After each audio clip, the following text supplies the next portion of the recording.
캘리포니아 대학교의 제레드 다이아몬드 교수가 쓴 총균쇠라는 책이 있습니다.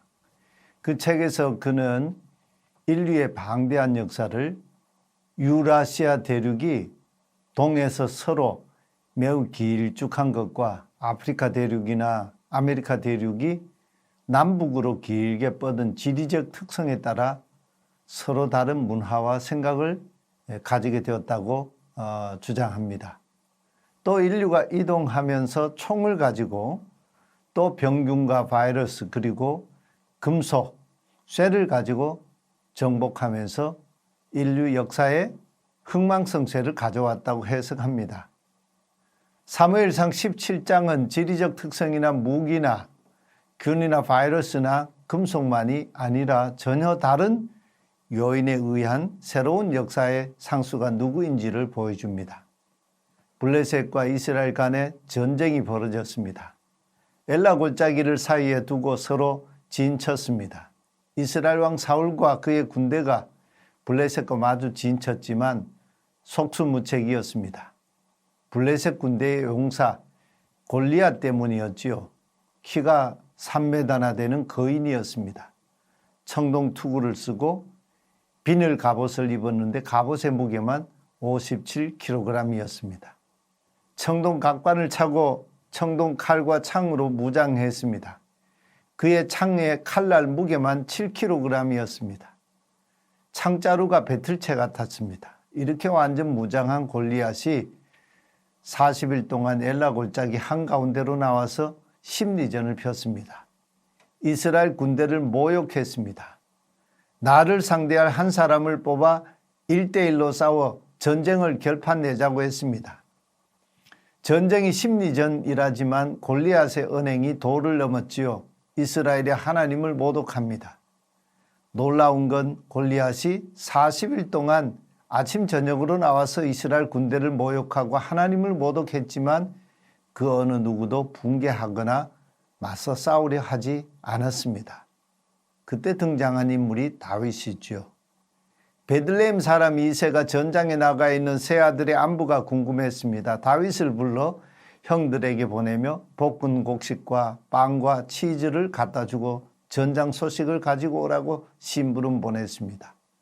다윗이 엘라 골짜기 전장에 와 보니 기가 찼습니다. 할례도 받지 않는 블레셋 사람이 골리앗이 나와서 하나님의 군대인 이스라엘을 모독했습니다. 다윗이 견딜 수 없었던 것은 골리앗이 블레셋 신들의 이름으로 하나님의 이름을 모독하는 일이었습니다. 붕괴했습니다. 저 할례 받지 않는 블레셋 사람이 하나님의 군대를 모독하더니 어찌 블레셋 신들의 이름으로 이스라엘의 군대의 하나님을 모독하는가. 다윗은 하나님의 이름을 위해 골리앗과 맞서 싸우겠다고 전의를 불태웁니다. 40일 만에 이스라엘 진영에서 나타난 전혀 뜻밖의 사건이죠. 그 소식이 사울왕에게 알려지면서 결국 다윗이 나가서 골리앗과 맞서 싸우게 됐습니다. 40일간의 대치가 1분 안에 끝날 역사적인 순간이 다가오고 있었습니다. 다윗은 골리앗과 싸우기 위해 출전하면서 투구나 갑옷, 무기로 무장하지 않았습니다. 오직 양떼를 지킬 때 쓰던 물매 막대기를 들었습니다. 그리고는 엘라 골짜기에서 매끈한 물맷돌 5개를 주워 주머니에 넣고 나갔습니다. 골리앗이 이스라엘 군대를 대신하여 자기와 싸우려고 달려나오는 다윗의 행색을 보고는 나를 개로 취급하느냐며 붕괴합니다. 그때 다윗이 골리앗을 향해 외친 말이 무엇입니까? 너는 칼과 창과 단창으로 내게 나아오거니와 나는 만군의 여호와의 이름 곧 내가 모욕하는 이스라엘 군대의 하나님의 이름으로 내게 나아가노라. 여호와의 구원하심이 칼과 창에 있지 아니함을 이 무리에게 알게 하리라. 전쟁은 여호와께 속한 것인즉 그가 너희를 우리 손에 넘기시리라. 이렇게 선포한 후에 다윗은 골리앗을 향해 빨리 달려가면서 물맷돌 하나를 힘차게 돌려 날렸습니다. 그 돌이 골리앗의 이마에 정확하게 맞아 깊이 박혀버렸습니다.